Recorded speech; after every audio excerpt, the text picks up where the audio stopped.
Hello guys, వీళ్ళేంటి బ్యాగులు సర్దుకొని బయలుదేరారు అనుకుంటున్నారా? అదేం కాదు, మాకు అటానమస్ అయిందని చెప్పేసి కొత్త రూల్స్ అండ్ రెగ్యులేషన్స్ చెప్పారంట.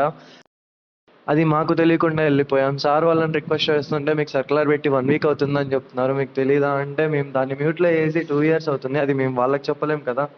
అలా ఇలా తిప్పలు పడేసి పర్మిషన్ తీసుకొసుకొని కాలేజ్లోకి వెళ్ళిపోయాం. మేము చేసే తింగర్ పనులకి రాజుగాడు తట్టుకోలేక మీరొద్దు, మీ పంచాయతీ వద్దని చెప్పేసి పక్కనకి వెళ్ళి పక్క బెంచ్లో పక్కన పిల్లోడితో చదువుకుంటున్నాడు వాడు.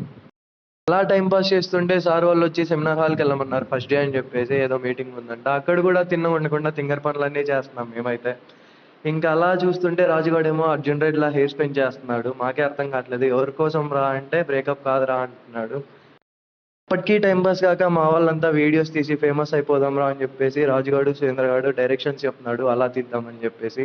సో నాకు తెలిసి వాళ్ళిద్దరు పెద్ద అయ్యాక డైరెక్టర్స్ అవుతారని నేను అనుకుంటున్నా. మీరేమనుకుంటున్నారో ఖచ్చితంగా కామెంట్ చేయండి. ఈ రోజు టీవీ సమాచారాలు ఇవే మరి. బాయ్. మీరు కూడా లేమని సబ్స్క్రైబ్.